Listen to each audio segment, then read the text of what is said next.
Hi everyone, welcome to my channel Sanskrit classes by Karuna. మనం inter first year question పేపర్లో question number 1లో భర్తృహరి సుభాస్తాని lesson నుండి శ్లోకం పూరయిత్వ తస్య భావం లిఖిత ఉంటుంది. అండ్ క్వశ్చన్ నెంబర్ 2లో నిబంధు ప్రశ్న, మనకు పోయిటరీ పద్యభాగం నిబంధు ప్రశ్న ఉంటాయి. 2 నిబంధ ఇస్తారు, మనం ఒక నిబంధ రాస్తే సరిపోతుంది. 6 మార్క్స్. మనకు సెకండ్ లెసన్ రామో విగ్రహవాన్ ధర్మ, మనకు ఎస్సే చదువుకుందాం. రామో విగ్రహవాన్ ధర్మ కవి పరిచయం. ఈ పాఠము వాల్మీకి మహర్షిచే రచించబడిన శ్రీమద్ రామాయణం యొక్క బాలకాండలోని ప్రథమ సర్గ నుండి గ్రహించబడింది. మరి శ్రీమద్ రామాయణము మనకు 7 కాండలు ఉంటాయి. ఇందులో మరి 7 కాండల్లో బాలకాండ ఫస్ట్. బాలకాండ, నెక్స్ట్ అయోధ్యకాండ, అరణ్యకాండ, కిష్కింధకాండ, సుందరకాండ, యుద్ధకాండ, మనకి 7 కాండలు ఉంటాయి. మనకు బాలకాండ ఫస్ట్ది. మనకి ఈ పాఠము బాలకాండ నుండి ప్రథమ సర్గ నుండి గ్రహించబడింది. మనకు వాల్మీకి మహర్షి ఫస్ట్ రామాయణం ఆది కావ్యం ఇది, మరి కాబట్టి వాల్మీకి మహర్షి ఆదికవి. రామాయణంలో 7 కాండలలో 24 శ్లోకములలో మనకి రామాయణం పూర్తి చేశాడు. మనకు ప్రస్తుత కథ, వాల్మీకి మహర్షి బ్రహ్మదేవుని యొక్క ఆదేశంలో మన లోకంలో మానవుని యొక్క చరిత్రను, లోకంలో ఉత్తమమైనటువంటి యొక్క మానవుని చరిత్రను వ్రాయాలని చెప్పేసి కోరికతో ఒకరోజు నారద మహర్షిని ఇలా అడుగుతాడు. ఓ మహర్షి, మరి గుణవంతుడు, వీరుడు, అన్ని ధర్మములు తెలిసినవాడు, చేసిన మేలు మరువనివాడు, సత్యమునే పలికేవాడు, దృఢమైన సంకల్పము కల పురుషుడు మరి భూలోకంలో ఎవరైనా ఉన్నారా? ఉంటే దయచేసి చెప్పండి అని అడుగుతాడు. అప్పుడు ఇంకా ముల్లోకముల గురించి తెలిసినటువంటి యొక్క నారదుడు సంతోషించి, ఓ మహర్షి, మరి ఇక్ష్వాకు వంశములో జన్మించిన మనోనిగ్రహము గలవాడు, గొప్ప వీరుడు, తేజస్వి, ధర్మశాలి, జితేంద్రియుడు, మరి ధైర్యశాలి, సత్యమునే పలికేవాడు, ప్రజల యొక్క మంచిని కోరేవాడు, జ్ఞాన సంపన్నుడు, సకల గుణాభిరాముడైన శ్రీరాముడు ఉన్నాడు. ఇతడు దశరథుని యొక్క పెద్ద కుమారుడు. దశరథుని యొక్క 3 భార్యల్లో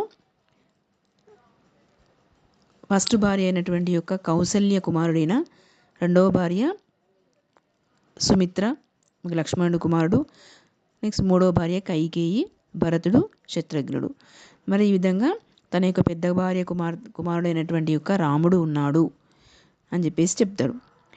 దశరథుడు ఆ ప్రజల యొక్క క్షేమం కోసం రామచంద్రుని యువరాజుగా చేరుకు నిర్ణయించుకుంటాడు. తన యొక్క నిర్ణయాన్ని ఎవరు? ఈ కైకేయి వింటుంది.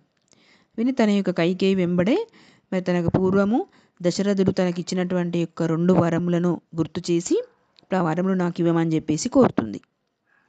దాంట్లో మొదటి కోరిక రాముణ్ణి అడవికి పంపడం, రెండవ కోరిక భరతుని యువరాజుగా చేయటం. దశరథుడు కూడా ధర్మ పరిపాలకుడు కాబట్టి తన యొక్క ప్రియస్తుడైనటువంటి యొక్క రాముణ్ణి వనములకు అడవికి పంపవలసి వచ్చెను. ఈ విధంగా తన అన్నమాట ప్రకారంగా మాటకు కట్టుబడి ఉన్నాడు కాబట్టి మరి తన రాముణ్ణి అరణ్యవాసము పంపించవలసి వచ్చింది. పితృవాక్య పరిపాలకుడైన రాముడు అడవికి బయలుదేరను. తండ్రి మాట జవదాటిన వాడు, మరి తండ్రి యొక్క మాట నెరవేర్చేవాడు రాముడు అడవికి బయలుదేరుతాడు. తన భార్య సీత కూడా తన భర్తతో పాటు నేను కూడా వస్తా అని చెప్పేసి బయలుదేరి వెళ్తుంది. ఇప్పుడు సుమిత్ర కొడుకైన లక్ష్మణుడు కూడా అన్నపైన ప్రేమతోటి మరి అన్నకు సేవలు చేస్తా అని చెప్పేసి అన్న వెంట బయలుదేరి వెళ్తాడు. ఈ విధంగా రాముడు మరి సీత లక్ష్మణుడు కలిసి అరణ్యవాసానికి బయలుదేరి వెళ్తుంటారు. వాళ్ళ వెంబడి పౌరులు, దశరథుడు కూడా కొంత దూరం వెళ్ళి తిరిగి వెనక్కి వచ్చేస్తారు. మరి గంగా తీరంలో ఉన్నటువంటి యొక్క శృంగబేరపురము వెళ్ళి అక్కడ ఉన్నటువంటి యొక్క గుహునితో పరిచయం చేసుకొని అతని సహాయంతో ఈ సీతారామ లక్ష్మణులు గంగను దాటుతారు. గంగను దాటి భరద్వాజ మహర్షి యొక్క ఆదేశంతో చిత్రకూటమునకు వెళ్ళి అక్కడ ఒక పర్ణశాల ఏర్పాటు చేసుకొని అక్కడ నివసిస్తూ ఉంటారు. మరి ఇంతలో అయోధ్యలో దశరథ మహారాజు గారు రాముని యొక్క ఎడబాటు వల్ల రాముని యొక్క మరి వియోగంతో ఎడబాటుతోటి ఇక్కడ తన యొక్క ప్రాణాలు మరణిస్తాడు. అప్పుడు ఇంకేంది, వశిష్ఠ మహర్షి మొదలగు వారు భరతుడిని రాజును చేద్దామని చెప్పేసి అనుకుంటే అప్పుడు భరతుడు అంగీకరించాడు. తన యొక్క తండ్రి గారి కార్యక్రమాలు పూర్తి చేసుకొని మరి అన్న కొరకు మహాబలుడు వీరుడు అయినటువంటి యొక్క భరతుడు అడవికి వెళ్ళి శ్రీరామునితో, అన్నయ్య మరి ధర్మం తెలిసిన నీవే అయోధ్యకు రాజువు, నీవే రాజ్యమును పరిపాలించుటకు మరి అర్హుడవు, నువ్వు వచ్చి రాజ్యాన్ని పరిపాలించు అని చెప్పేసి వేడుకుంటాడు. అప్పుడు రాముడు తండ్రి ఆదేశానుసారం అందుకు అంగీకరించాడు. కానీ తనకు ప్రతినిధిగా తన యొక్క పాదుకలను ఇచ్చి భరతునికి ఇచ్చి అయోధ్యకు పంపిస్తాడు. అప్పుడు ఇంకా భరతుడు అయోధ్యకు తిరిగి వచ్చి నంది గ్రామమునకు చేరి సింహాసనం పైన రామపాదుకలు ప్రతిష్ఠించి రాముని కొరకు ఎదురు చూస్తూ రాజ్యాన్ని సంరక్షణ చేస్తూ ఉంటాడు. మరి భరతుడు వెళ్ళిన తర్వాత శ్రీరాముడు అక్కడే ఉంటే మరి ఇంకా పౌరులు వచ్చారు అని చెప్పేసి అనుకొని అక్కడి నుంచి దండకారణ్యంకు వెళ్తాడు. అక్కడ మునులను పీడిస్తున్నటువంటి యొక్క విరాధుడు అనే యొక్క రాక్షసుని చంపేశాడు. తర్వాత రాముడు శరభంగ మహర్షిని, సుతీక్షుని, అగస్త్యమునిని అతని యొక్క సోదరుని దర్శిస్తాడు.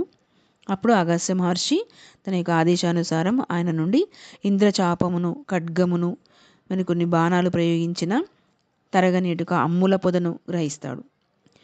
రామచంద్రుడు దండకారణ్యంలో ఉన్నాడని తెలుసుకొని ఋషులందరూ అక్కడికి వచ్చి తనను బాధించుతున్నటువంటి యొక్క రాక్షసులను వధింపమని ప్రార్థిస్తారు. వారి ప్రార్థన విన్న రాముడు ఆ రాక్షసులందరినీ యుద్ధం చేసి చంపేస్తా అని ప్రతిజ్ఞ చేసి అందరినీ చంపేస్తుంటాడు. ఆ దండకారణ్యంలో జనస్థానము అనే ఒక ప్రదేశంలో నివసిస్తున్న రావణుని యొక్క చెల్లెలు శూర్పణఖ ఉంటుంది. ఆ శూర్పణఖ తన యొక్క వికృతమైన చేష్టలతోటి రాముని లక్ష్మణుని విసిగిస్తూ ఉంటుంది. అప్పుడు లక్ష్మణునికి కోపం వచ్చేసి మరి ఆమె యొక్క ముక్కు చెవులు ఖండించి విరూపినిగా అంటే అందవికారంగా చేస్తాడు. ఇప్పుడు శూర్పణఖ మరి తన యొక్క అవమానం భరించలేక ఏడ్చుకుంటూ వెళ్ళి తన యొక్క అన్న రావణాసుడికి చెప్తుంది.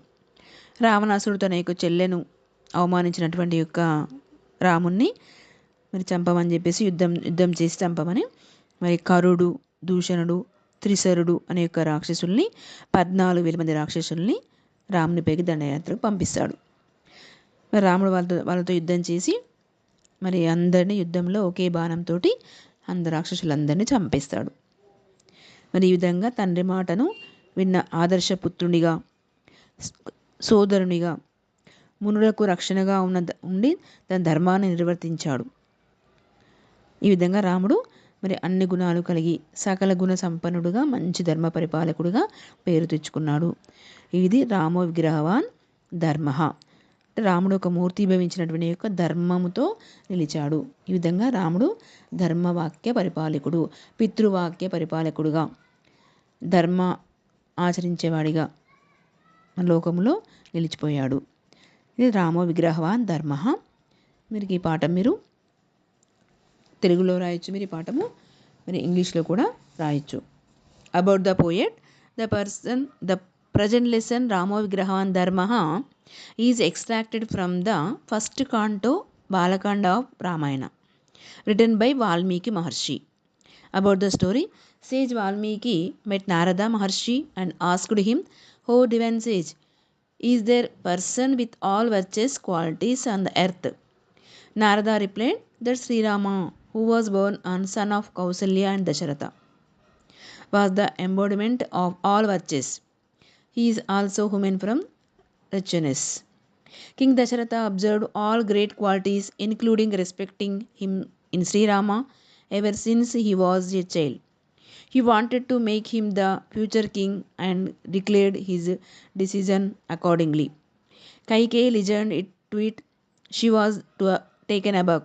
She approached her husband, asked him to give her 2 boons he promised to her previously.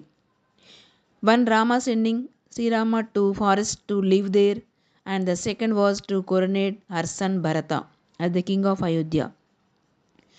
Sri Rama obeyed the boon given by Dasharatha to Kaikeyi, and he started to for woods to live there. His wife Sita Devi followed him and his brother Lakshmana and accompanied to serve them. A sailor Guhudu took them across the river in his boat. Rama stayed in Panchavati with his wife and brother.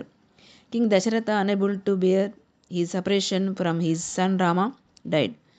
The younger brother Bharata completed the funeral rites to his father, then started his search to find out the whereabouts of his brothers and sister-in-law, accompanied by his ministers and others. They met Sri Rama in Panchavati. He requested him to come down to Ayodhya and take the position of the king and rule the country. But Sri Rama did not agree to proposal. Then Bharata took the scarred footwear of Sri Rama to Ayodhya, kept them on the throne and continued his rules of the behalf of Rama. Then Rama entered Dandakaranya. Sages who met Rama there narrated all their problems to Rama about the demons. The demons were disturbing the scared act of the sages. Then Sri Rama made a vow that he would kill all the demons. There came Shurpanaka, the sister of Ravana, irritated Rama and Lakshmana. Angered, Lakshmana cut her nose and ears. Coming to know this, Ravana became angry. He sent 14,000 demons to attack Rama, but Rama killed all the demons at a time. రాక్షసాం నిహతాన్యాసన్ సహస్రాని చతుర్దశః. ఈ విధంగా మరి రాముడు రాక్షసుల్ని ఒకేసారి చంపేస్తాడు. తన యొక్క ధర్మ వాక్య పరిపాలకుడుగా నిలిచిపోతాడు. ఇది రామ విగ్రహవాన్ ధర్మ హానిసన్. మీరు తెలుగు రాయొచ్చు, ఇంగ్లీష్ రాయొచ్చు. ఇది 6 మార్క్స్ క్వశ్చన్. ఇది ఈ వీడియో మీకు నచ్చినట్లయితే లైక్ చేయండి, షేర్ చేయండి, సబ్స్క్రైబ్ చేయండి. Thank you.